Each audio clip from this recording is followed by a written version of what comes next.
ဟေး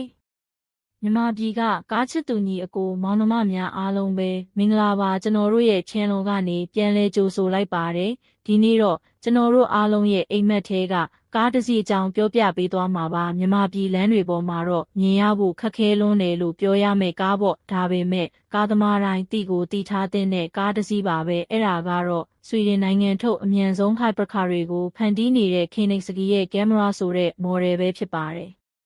Koenigsegg Camera လို့ပြောလိုက်ရင်လူတော်များများကဘာလဲဟာကြားတော်မကြားဘူးလို့ဖြစ်သွားနိုင်ပါတယ်ဒါပေမဲ့ကားလောကမှာတော့ Koenigsegg ဟာ Ferrari, Lamborghini, Bugatti တို့လိုပဲအထင်ကရအမှတ်တံဆိပ်တစ်ခုပါသူတို့ရဲ့ကားတွေကမြန်နှုန်းနဲ့နည်းပညာရဲ့အမြင့်ဆုံးနယ်နိမိတ်တွေကိုတွန်းလှန်နေတာပါ Camera ဆိုတာကတော့ကမ္ဘာပထမဆုံး Mega လို့ခေါ်ဆိုရမယ့်ကားပါ Mega ဆိုတာကဘာလဲဆိုတော့ Hypercar ရဲ့စွမ်းဆောင်ရည်တွေကိုမိသားစု3ကားတစ်စီးလိုတက်တောင့်တက်တာ4ယောက်စီးနိုင်အောင်ပေါင်းစပ်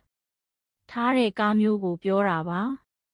ပုံမှန် Hypercar တွေဆိုရင်2ယောက်စီးကျဉ်းကြက်ခရီးဝေးသွားဖို့မသင့်တော်ဘူးလို့ပဲမြင်ကြမှာပါဒါပေမဲ့ Camera ကတော့အဲ့ဒီအယူအဆတွေကိုလုံးဝပြောင်းပြန်လှန်ပစ်လိုက်တာပါသူ့ရဲ့ဒီဇိုင်းကိုကြည့်လိုက်ပါရှေ့ကနေနောက်ထိရှည်လျားပြီးပြေပြစ်တဲ့ဒီဇိုင်းလေကွင်းအားကိုအကောင်းဆုံးဖြစ်အောင်ဖန်တီးထားတဲ့မြင်းကွေးတွေ Koenigsegg ရဲ့အမှတ်သားဖြစ်တဲ့ Diedro Synchronica လို့ခေါ်တဲ့အပေါ်ကိုမြှောက်ဖွင့်ရတဲ့တကားကြီးတွေကတကယ့်ကိုခန်းနားထည်ဝါနေတာပါကားရဲ့ကိုယ်ရဲတစ်ခုလုံးကကာဗွန်ဖိုင်ဘာနဲ့ပြုလုပ်ထားတော့ပေါ့ပါပြီးခိုင်ခန့်ပါတယ်ဒီတော့ Camera ရဲ့အသက်ဝိညာဉ်ဖြစ်တဲ့ engine အကြောင်းပြောရအောင်ဒီကားမှာ Tiny Friendly Gent Taffy လို့ခေါ်တဲ့ engine တစ်လုံးပါပါတယ်2.0 လီတာ3 cylinder Twin Turbo engine လေးပါဟာ3 cylinder လေးနဲ့ Hypercar ဖြစ်ပါမလားလို့မေးစရာရှိပါတယ်ဒါပေမဲ့အံ့ဩစရာကောင်းတာကဒီ engine လေးက600မြင်းကောင်ရေအားထုတ်ပေးနိုင်ပါတယ်3 cylinder engine တွေထဲမှာအစွမ်းထက်ဆုံးလို့ပြောလို့ရပါတယ်ဒီလိုစွမ်းအင်ရတာကFree valve နည်းပညာကြောင့်ပါ valve တွေကို camshaft မပါဘဲလျှက်စစ်နဲ့ထိန်းချုပ်တာဖြစ်လို့လေဝင်လေထွက်ကိုအကောင်းဆုံးဖြစ်အောင်လုပ်ဆောင်ပေးနိုင်တာပါဒါအပြင် Camera မှာလျှက်စစ်မော်တာ3လုံးလဲပါဝင်ပါသေးတယ်ဒီ3လုံးပေါင်းရင်1100မြင်းကောင်ရေအားထုတ်ပေးနိုင်ပါတယ်ဒါဆိုစုစုပေါင်းမြင်းကောင်ရေအားဘယ်လောက်ဖြစ်သွားလဲ1900မြင်းကောင်ရေအားနဲ့ရုံးအား3500 Nm ပါဒီစွမ်းရည်တွေနဲ့ဆို Camera ကဘလောက်မြန်တယ်လဲသူည100ကမကို1.6 စက္ကန့်အတွင်းရောက်ပါတယ်ဒါဟာ Formula တကားတွေထက်တောင်ပိုမြန်တဲ့နှုန်းပါအမြင့်ဆုံးအမြန်နှုန်းကတော့249ကျော်ကိုမောင်းနှင်နိုင်ပါတယ်မြန်မာပြည်ကလမ်းတွေပေါ်မှာတော့ဒီအမြန်နှုန်းကိုစမ်းဖို့ဆိုတာမဖြစ်နိုင်ပါဘူးဒါပေမဲ့ဒီလိုစွမ်းရည်မျိုးကားတစ်စီးမှာပါဝင်နေတယ်ဆိုတာကပဲအမခန်းပါပဲ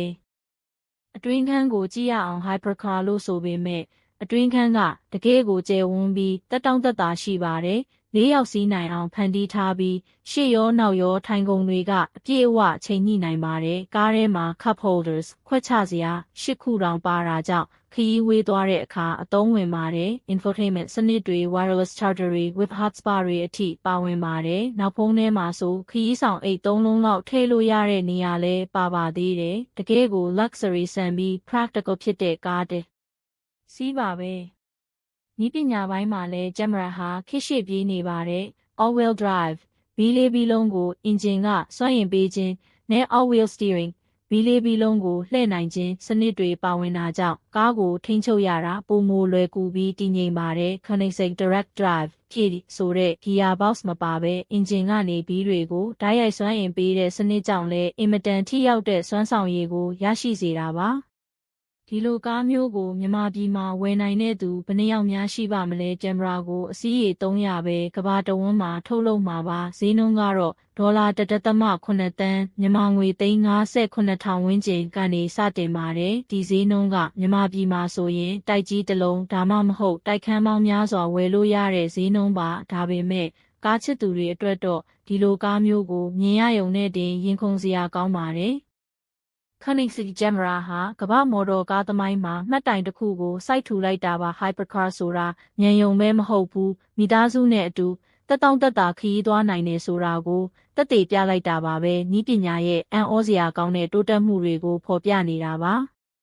ကျွန်တော်တို့မြန်မာပြည်ကကားဝါသနာရှင်တွေအနေနဲ့ဒီလိုကားမျိုးတွေအကြောင်းသိထားခြင်းအပြင်ကားလောကရဲ့အနာဂတ်နည်းပညာရဲ့တိုးတက်မှုတွေကိုပိုပြီးနားလည်လာမှာပါတနေ့နေ့တစ်ချိန်ချိန်မှာမြန်မာပြည်လမ်းတွေပေါ်မှာဒီလိုကားမျိုးတွေတွေ့လာနိုင်တဲ့အိမ်မက်လေးနဲ့ပဲဒီနေ့ဗီဒီယိုလေးကိုညီကုန်းချုပ်ပေးရစေ